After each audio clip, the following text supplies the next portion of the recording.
Hi. This is Barb and Sherry show. Woohoo! Was it the Sherry and Barb show? I don't remember. I think it was Barb and Sherry. We're Barb and alphabetical. Sherry. Yeah, that's right. Okay. Age before TV. Okay. And we're going to start Anyway. out. No, this time we're going to start out on my side of the room. So what I have first, of course, this is a juvenile fiction, and it's a science fiction. Oh, yeah, it's fantasy. It's science fiction too. And it's so good. Good. Another recommendation from Barb, and yes, it was so good. And it is book one of a duology, and the book two is already on its way. Hatch is the title of the second. So this one is Bloom, and it's by Kenneth Apple. Okay, he has written some YA fiction as well that I have in my area. So this is. Alright, what we have is three teenagers, Anya, Petra, and Seth, and they live on an island off the coast of Vancouver, Canada. Okay? They all have either allergies or something unique about them that makes them different than others, and you know how it is in school, especially early high school and middle school, and when you're different, people make fun of you, or they put you off to the side, or they... So they're having some problems, except, Petra, she's pretty, and most of her allergy is to water. Believe it or not, she has a water allergy. And so everybody is always helping her, but then she's the pretty one. Mm-hmm. So there's kind of like some problems there between her and Anya, who used to be her best friend, and her allergies has caused her to have pimples and rashes and nothing, and snotty nose, and nothing that's nice at all. Right. So this is kind of the start, and you really get into it really quick, and then all of a sudden one day, weird plants start blooming, and these are invasive plants, and they start blooming more and more, and everybody's having trouble with it. One of the big things they do on this island is some farming, and the farmers can't grow their crops. Their crop this year is basically dead. Then they find out that this is worldwide. So all of a sudden we're having a planetary disaster in the works, in the making, not knowing what we're going to do for food sources. Everybody has allergies to these new plants. And so now they're getting sick. And so we have people who can't work. And, okay, well, now we've got these three kids, and they're not affected at all. The ones that had the allergies no longer have allergies. So they're finding out that there's something about these three that make them different than the rest of the world. And so what can they do to help fix it?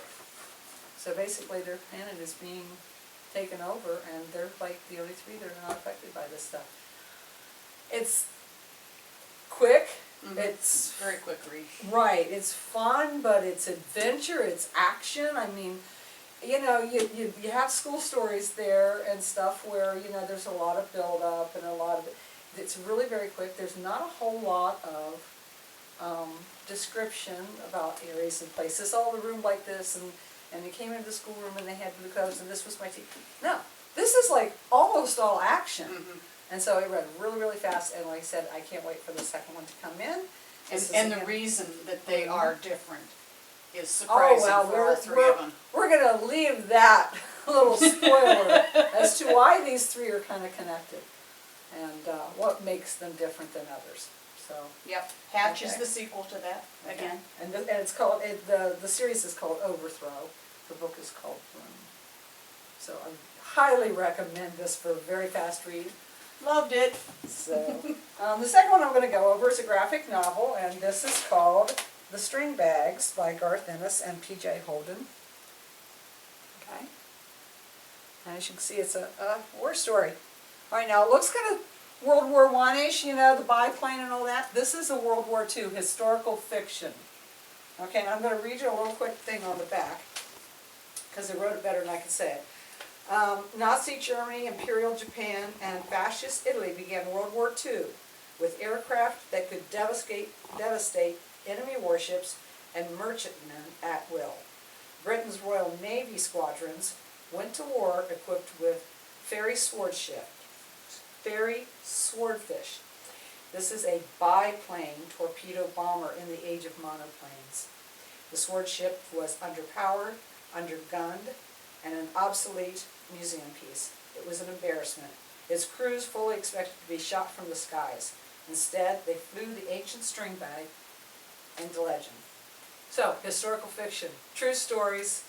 Of course, you know, they are actual people, but they kind of had to make up the interaction between them, and because it's a graphic novel, if you liked old war movies on TV, that's what you're getting here. This is a graphic novel, very well done, and it's going to give you action, adventure, history. They have characters. Here's what we've got with these guys, okay? They have obsolete equipment. They have character, they have guts, they believe in their team, and they're fighting for their homes and for their families. So this is what's motivating these guys, and you know, they're fun, you know, yeah, they kind of, like I said, they have character, they rag on each other and all that kind of stuff, but this is, you know, but then there's the seriousness of battle. Let's see if I can get you one of the, you know, so,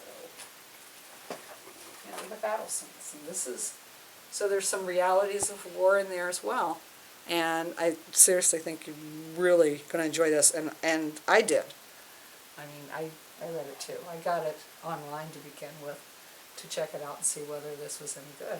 And I'd like to get some more of these kind of comics. So anyway, that's called The String Bags. And my last one is a YA novel. And this one's called, oh, I had to push my cheat sheet off. This is called Watch Us Rise by Renee Watson and Ellen Hagen. Okay. And in this book, we have Jasmine and Chelsea, along with friends Nadine and Isaac, and they go to a progressive school in New York City. Okay, and in this progressive school, it's all about raising social awareness. And every student has to be in a club, and the clubs are based on gaining some kind of social awareness. Okay, and here's the problem. And yet the school still doesn't want to listen to their voices. The school's all about social awareness, and yet they still believe in stereotypes. They still keep trying to shove them into the same old stereotypes. And well, you know, the issue you're covering, well, they cover it outside, so we don't have to cover it here anymore. Well, this is where we need it right now, right here. They didn't want to listen. So they started their own club called Write Like a Girl. And part of that was to raise an understanding of stereotypes and what people are being placed into, specifically women stereotypes, what they can and cannot do, but also to raise awareness and support of women's ideas.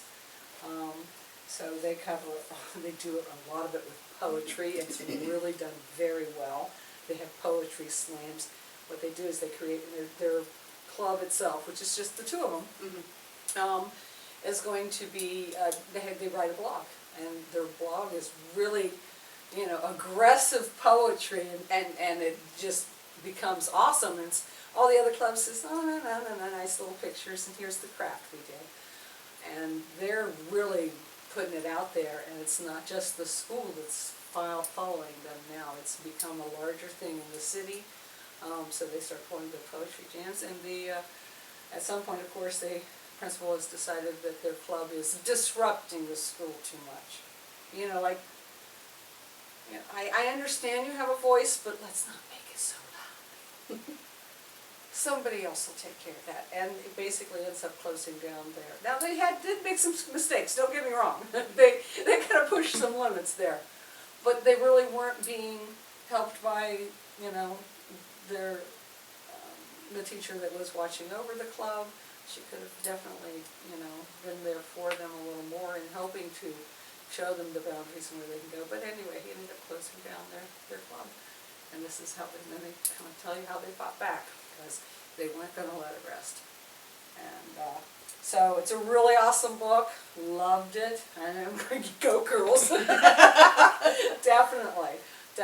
And I think it is a big issue. I mean, everybody keeps shoving women's issues off to the side. Like, well, we have a bigger issue.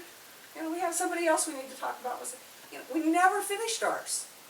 You know, what wasn't the women's movement in the 70s? They didn't finish it. They didn't finish it in the 1880s either. So yes, they keep getting shoved underneath the table. So that's kind of what their point was, is like, let's bring it out here and let's keep going. So, cool. Anyway, that's what I got. Well, I have a picture book, Easy Fiction. I have a reader, and then I have a nonfiction book to share. The first one, they're all brand new books. This is Rot, the Bravest in the World by Ben Clanton. And whoever thought potatoes wouldn't make a great picture book hero never met Rot and joined him on his attempt to overcome the squirm. Rot, as you can tell by the picture, he's a mutant potato, and like most mutant potatoes, he loves mud. He plays games in it, he eats it, he even sleeps in it. So, when he sees the most magnificent pit of mud that he has ever seen, he can't wait to dive into it. But then his brother warns him about the squirm. The squirm is slippery, the squirm is slimy, the squirm is gross, the squirm is grimy, and guess where it lives? In the mud. Now Rot's too scared to jump into the puddle. Can anything help him feel brave enough to take the plunge and face the dreaded squirm? Author Ben Clanton is probably best known for his Narwhal and Jelly graphic novels. Mm-hmm. And this is actually the second book about Rot. There is another one about him, and I'm going to have to buy it because this one was such a scream. Who knew a potato could have so much personality? Who knew a potato could have so much personality? The second one that I want to share with you, I do not have the actual book. I have mocked it up on another book because shortly after we got it, the book went out. Yeah. This is an easy reader. This is Ryan Higgins' What About Worms? Ryan Higgins is a New York Times best-selling author. This is an easy reader book. It's in the Mo Willems Elephant and Piggy Reader Series. Mo Willems here a while back sort of stepped back from writing books himself, and he's sort of now producing other authors. Tiger's strong and big and brave, and he's not afraid of anything except worms. This is a silly story about a tiger who's afraid of worms and worms who are afraid of tigers. It's similar to the Elephant and Piggy series, if you like those. It has the thought bubbles for the conversation, minimal text, onomatopoeia. If you don't know what onomatopoeia is, it's words. It's a song. it's words that look like they sound or sound like they look, like buzz and pop. There's a lot of that in this book. Perfect for kids learning to read. Ryan Higgins, you probably are familiar with his Mother Bruce picture books. A scream, those are so funny. His characters are always super cute, and this tiger's no exception. And he's got plenty to say about worms, and man is he worried about worms. So we got worms and squirms. Worms and squirms. Cool.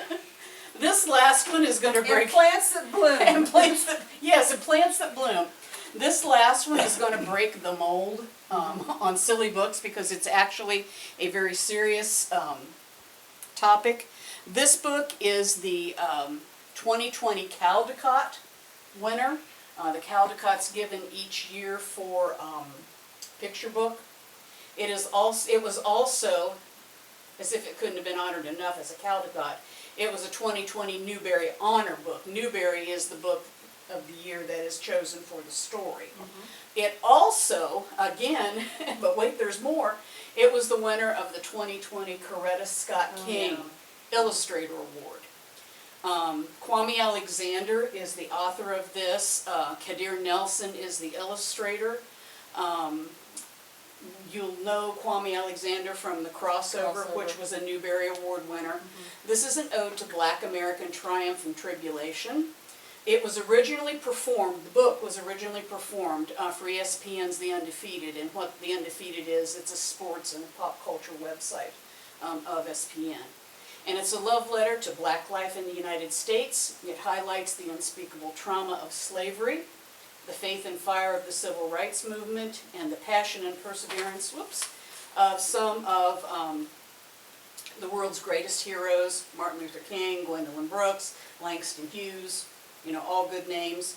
And it offers deeper insights into the accomplishments of the past, while it shows the perseverance and spirit of the African American race in today's world. There's back matter that basically provides you with a lot of historical context and additional detail. And again, this is The Undefeated, and it's Kwame Alexander and Kadir Nelson. So really a very, very cool book. And the illustrations, let me just open it up and give you an example. Beautiful, yes. Beautiful illustrations. Not a lot of text, because there doesn't need to be a lot of text, because I think the pictures convey so much. Yeah, beautiful. So that is Caldecott, Newbery Honor, and Coretta Scott King award-winning book. Okay. Well, And- is that it for the Barb and Sherry show? No, what What I wanted to say was, one of the nonfiction book that I highlighted last time around, Torpedoed, which was about the children's ship. Yes. When I got home that night, as I'm in the shower, I do my best thinking in the shower sometimes. Mine's driving, yeah.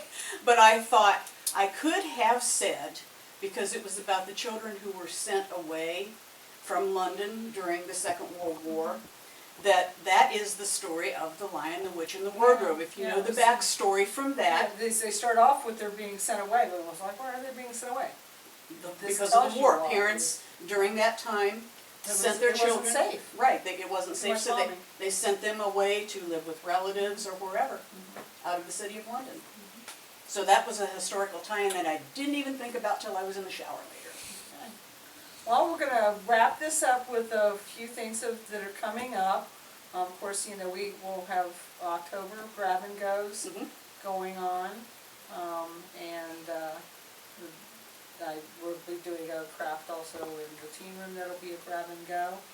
So that'll continue going on. But Barb and I and Aaron as well have been working on putting together a STEM club, which will be a grab and go club with a monthly kit. We're in the works with it. We will pull it off in some manner. And hopefully with the grant we'll do it as large and as big as we can. If not, we will put something together. So we've got some things on Facebook now looking for homeschool families, or families that are now doing an alternative of regular school for homeschooling, and maybe they're doing it on the fly because they're not set up to, they weren't planning on when the pandemic hit. So we're also trying to capture those as well, because and this will give them some STEM programming, weekly STEM programming that they can do with their kids. Yep. So anyway, you can see stuff on our Facebook page, let us know interest and stuff. It'll be coming in a few months. Like I said, we're just trying to get awareness out there right now and get some feedback, interest from families and such. We're excited, and you should be too. Oh, I'm absolutely excited. I can't wait to do the kits myself. It's just like, I'm designing, it's like, oh, I want to play with this one. Right. This would be fun, and how much. Right. But that's the whole point, is that we're trying to make, that it's not trying to make science fun. Science is fun, if you get the right kit. And you're playing with the components, you can make so many things, and it's fun to play with them, so. Right. You know. So anyway, that's really good what's coming up. So, anything else you can think of? That's it. Okay. Well, we'll see you next one. See ya.